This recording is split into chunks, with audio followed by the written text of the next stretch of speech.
Betty White in Life with Elizabeth, featuring Del Moore.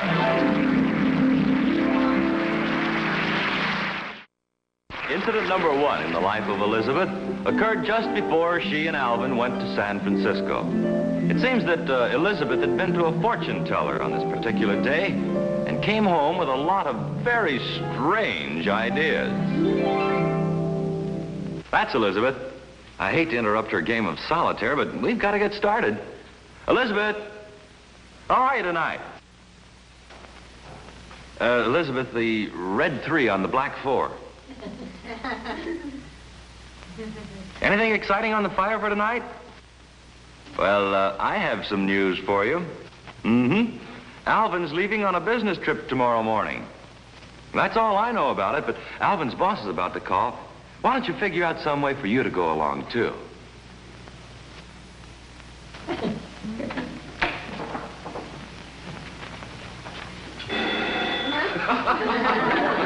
Hello? Hello, Mr. Fuddy. No, Alvin isn't home yet. Wait a minute. Let me get a pencil. Yeah.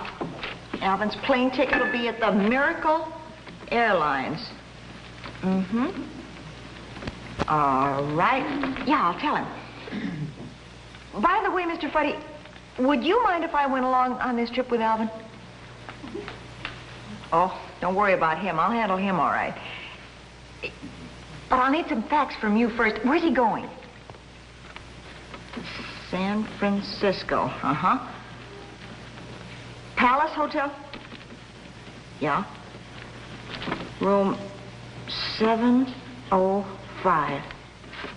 That ought to do it. San Francisco Palace Hotel, room 705.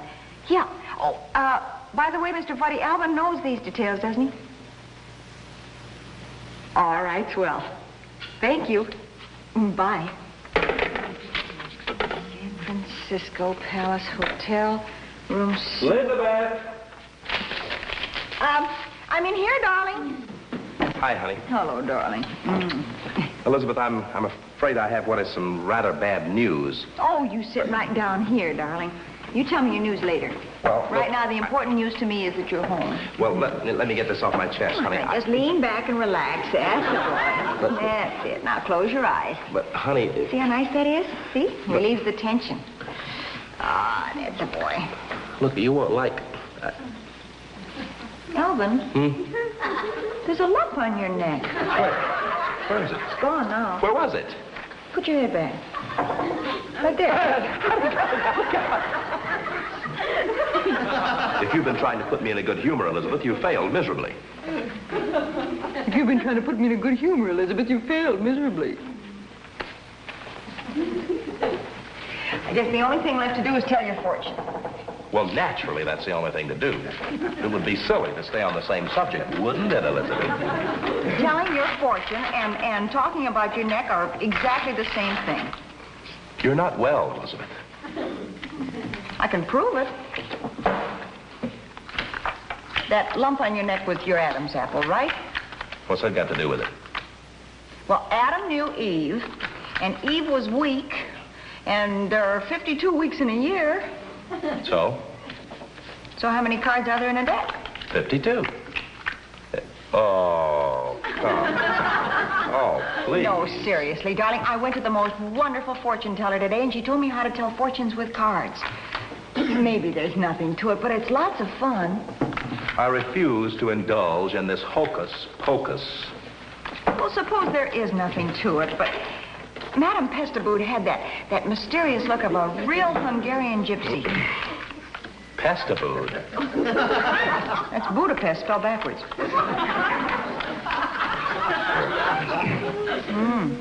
Look at that. That looks bad. Make a good poker hand. It looks like you're going on a trip. How did you know?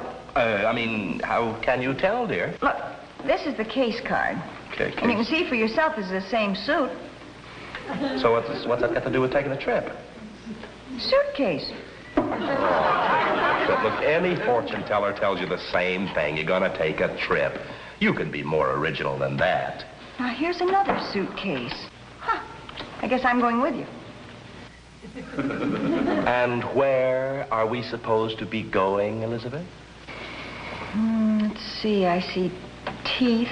Here are more teeth over here. Yeah, you dropped a molar down here. Now, the teeth are all connected by a bridge work here, see? Yeah.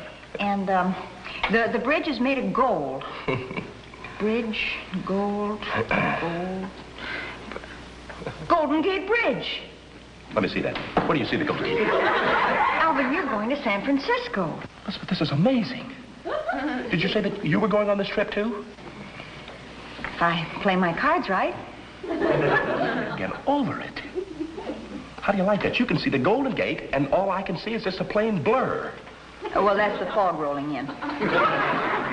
Elizabeth, don't joke. You may have great mental powers. Say, do you think that you could figure out the name of the hotel where we'll be staying? I'll try. Go ahead. Oh, let's see. This is an Ace. It's an Ace? Yeah. Is there an Ace Hotel in San Francisco? Try another card.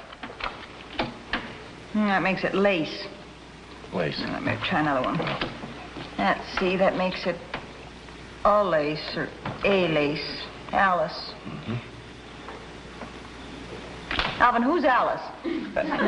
Try another card. Palace. That's it. That's it. What do you mean, Doctor? I didn't have time to tell you. Mr. Fuddy's sending me to San Francisco tomorrow, and I'm staying at the Palace Hotel. No. I believe this. Wait a minute. Wait a minute now. What? Room 705. Elizabeth. And the bellboy's name is Fred. We're going to business. I'll quit Mr. Fuddy. Look, we will make Madame Boohead, or whatever her name is, look like so much goulash. No, now, wait. Maybe I was just lucky, Doc. Lucky? I tell you, you're a wizard. Alice, Alice. Oh, this is wonderful. A fortune to make. Hang up. Don't worry. Hello? Hi, Mr. Fuddy. Yes, Alvin's... no, as a matter of fact, he just left. Here, let me talk to you. I don't mind talking Honey, to you. I can take a message. Hello, Mr. Fuddy? Elizabeth's wonderful. She predicted my whole trip to San Francisco. Yeah, she... You told her what? You even told her the room number? I made up Fred out of my own head. Goodbye, Mr. Fuddy.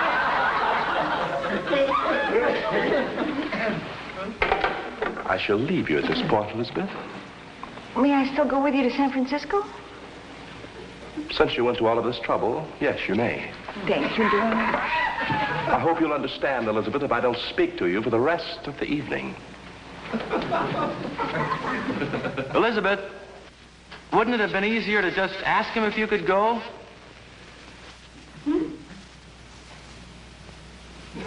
Stubborn as a mule, huh? Aren't you ashamed? Thank you. In just a moment, we'll bring you incident number 2 in Life with Elizabeth. Incident number 2 in the life of Elizabeth occurred the last time Alvin let Elizabeth use the car. As I recall it, Alvin was pretty worried on this particular evening. In fact, he had gone so far as to call one of Elizabeth's girlfriends. Why don't we listen in? Hello, Dorothy. Hey, does Elizabeth happen to be over there? Well, no, she took the car into town today, and I was just a little worried about her. Well, you know how she drives. After all, you never... Oh, here she is now. Yeah. Mm-hmm. I certainly will. And to you. Say hello to Harry for me, will you? Bye-bye. Don't get up, sweetheart. I'm going to go right over and sit down. Boy, have I had a day. Well, I'm certainly glad you're home. I was worried about you. I just called Dorothy to see if you were over there. How was she? Huh? She seemed bitter somehow. I don't blame her. No? Harry cracked up their car again today. He's had so many accidents lately, he's painted one side of their car green and the other black. Why would a sensible man do a thing like that? He says you ought to hear the witnesses contradict each other. Well, let's forget Harry. Did you get some of your shopping done today? Oh, no, there was no time for shopping. I just picked up a few things we needed. Yeah, I guess there is a difference. Alvin, Alvin.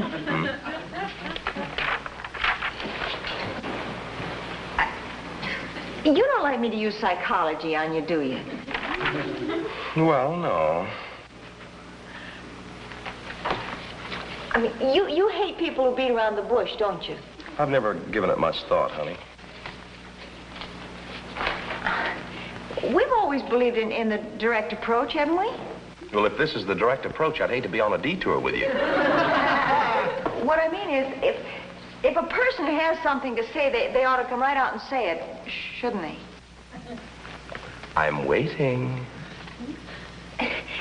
Some wives are the kind who don't tell their husbands anything. Elizabeth? All right, I'll come right out and tell you. Good. Guess where our car is? No, we're on a quiz program. All right, where's the car? In the garage. Well, why all the build-up? You've managed to squeeze the car into the garage before this. Hey, wait a minute. Whose garage? Elmer's. The mechanic. Look, I know Elmer. Elmer the bandit. I know the man's a thief. Do you want to hear what happened? Yes, and I want to hear the whole story. Don't leave any of it out. Well, I finished my shopping and I was driving home, and all of a sudden the car stopped. Well, didn't it make some kind of noise? Yeah, it went poof. Cars don't go poof. Well, maybe it went doink then, but anyhow, it stopped. Well, couldn't you tell what was wrong with it? No, 1 minute it was hitting on all 7. All and, 7. Well, all 9 then. And then it gave a kind of a rattling cough, and then it went... And then it went doink and stopped. Are you sure you weren't driving past the zoo? Oh, don't be superior, Alvin. I did the best I could. I don't pretend to know anything about cars. Well, we're going to take care of that little situation right now. Where's the pencil and the paper? Oh, look, sweetie, let's not go through that again, huh? As far as I'm concerned, the thing that makes the car go is the key. Can't we leave it at that? I put this thing off long enough. Come on, Elizabeth. Oh, come on.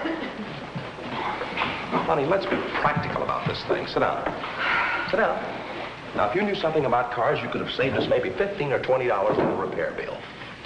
Some other time, honey, please. Now, I am going to draw a diagram so that you'll know how a car works. Now. Want to bet? Now, this is the ignition switch.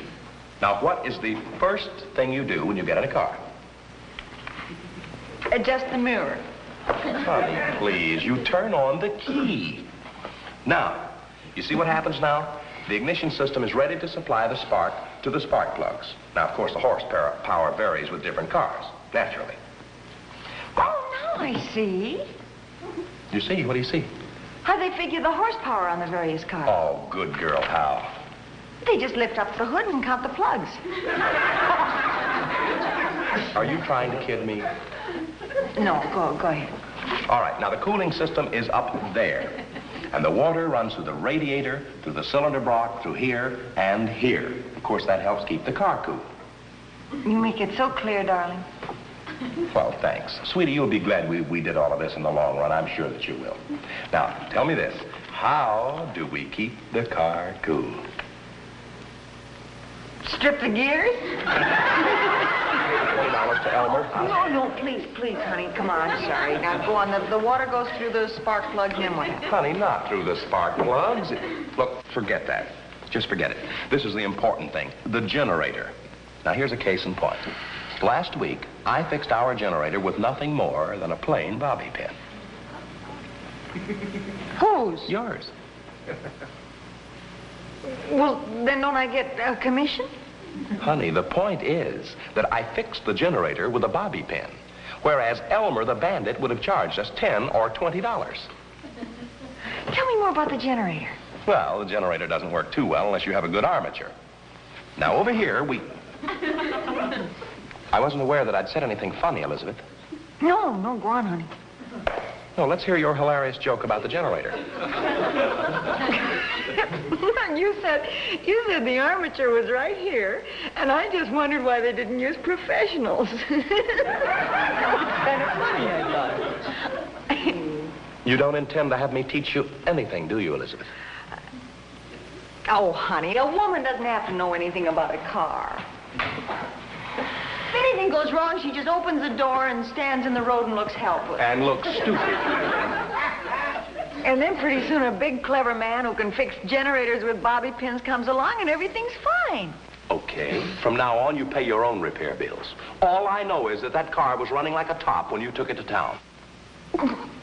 What are you grinning about this time? I was just thinking. The next time the car's running like a top, maybe we can go for a spin. I should write, honestly. Hello. Oh, yes. It's Elmer's garage. Ask him if he's carrying his gun. How does it look? Elmer's garage. Oh, no. How much? $47.28. 40s. Well, if that's the best you can do. Okay, well, we'll pick it up in the morning. Okay, I'll tell him. Bye. I told you that that man was a thief. What was wrong with the car? Elmer says to tell you some genius left a bobby pin in the generator.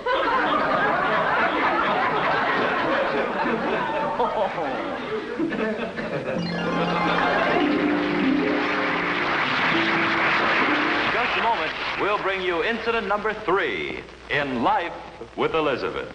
Incident number 3 in the life of Elizabeth occurred because of the bird bath. She'd always wanted one for the front of the house, so that's where we'll go, to the front of the house, to await the arrival of Alvin's friend Richard, who has just the kind of a brain to go with the bird bath. Clippity-clop, some more from the top. Honey, please, you're frightening the birds. Get down on your knees and sweep up the leaves. Now you're frightening the neighbors. Clippity-clop, some more from the top. Oh, please, honey. What's the matter?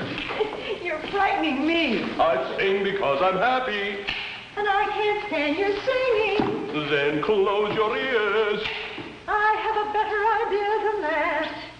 What? Close your mouth.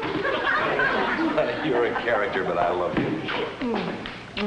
Hey, maybe you're right. We better stop singing. Neighbors will think we flipped our lids. I sing because I'm happy. Honey, not the muffled voice. Sound like you're singing in a trunk. Why don't you put this away? Oh, I forgot. Honey, please don't sing. Elizabeth, I asked you not to sing. Who's singing? I just ran the lawnmower over my foot. Oh, I'm sorry. Sit down. Wait till I count my toes. What's the matter, 9? 9 toes. Oh, there's somebody in the house. Oh, what are you talking about? Unless we have awfully big termites, there's somebody in the house. Oh. I don't hear anything. That's a switch. Usually the prowlers are wandering around outside with... Huh? There's a man in there and he's 2 feet tall. I don't see anybody. Well, I didn't either. I only saw his head. It was... I thought you were just... It's your stupid friend Richard who's in the house. How do you know? I just saw his lovable, empty head sticking through the drapes. He looked like the horseless headman. He's not stupid. If Richard's in the house, he has a perfectly good reason to be in the house. We're out here, Richard! That's nice. It's your friend who said that. Don't be sarcastic. Richard, we're out here on the porch. Come on out. I can't find the front door. I bet you're proud. Mixed up. We've gone over the house since he was here the last time. Sure we have, honey. We changed the wallpaper. Richard!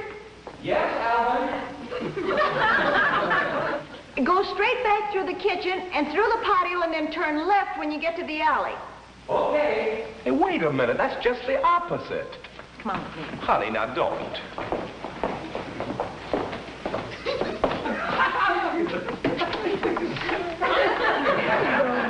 Hi, Elizabeth. Thanks for the directions. This is Alvin. Oh, we've known each other for years. Hi, Alvin.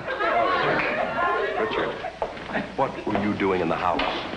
Well, Alvin, when I drove up out in front, you two were fighting. So I went around back. I didn't want you to be embarrassed. And then what? Well, and then when you stopped fighting, I decided to take a shortcut through the house. Well, that sounds logical. Except for one thing, we weren't fighting. Oh, sure you were. You were screaming at each other. You said, I can't stand your singing. And you said, close your mouth. Just like that. Close your mouth. And that's not very polite, Elizabeth. Richard, we were singing. Singing? Out loud like that on the front lawn? And why not? Well, isn't that pretty stupid? Touche, Richard. Huh? I said touche. I did before I left the house. I wish you could have seen my face when I saw a head sticking through the drapes. Funny, that was me. I know.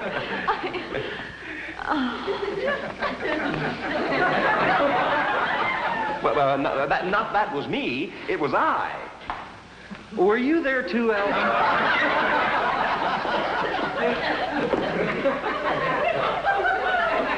I'm going home. Richard. Richard. Sit down, Richard. Now, let's erase the blackboard and start all over again. All right. Was there any special reason for your visit, Richard? Not that you're not always welcome. Oh, sure, there was a reason. Hey, you see, Elizabeth? What was it, Richard? I came to deliver the bird bath. I think some good hot coffee will be good for all of us. Wait a minute. Now, you know how you've always wanted a bird bath on the front lawn. Yeah. All right. Richard's uncle had one he wasn't using, and he sent it over. I just forgot to tell you about it. Yeah, my Uncle Jetsam. He's real stupid. I bet he's not half as stupid. That's not right. Certainly is nice of him. I'll go get it. Yeah, I'll help him. Why don't you set it up right here? Okay, honey. Hey, honey, close your eyes. We want to surprise you. I'll do better than that. I'll turn around till you get it set up. Okay, Richard. Bring her in.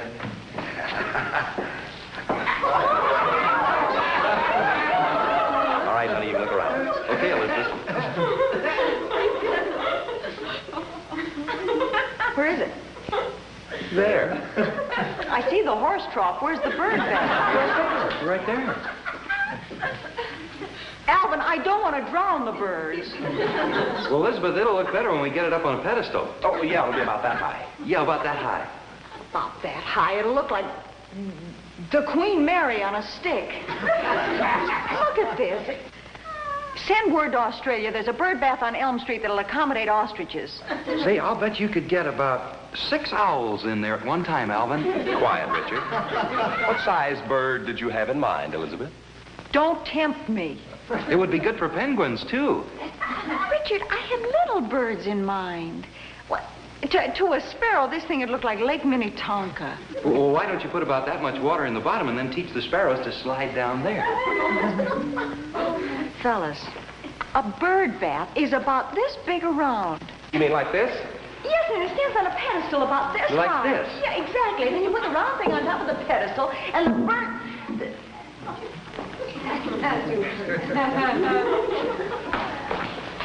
It was a gag. The whole thing was a gag. Sure it was. April Fool, honey. Oh, honey. Didn't I do a good job of acting stupid?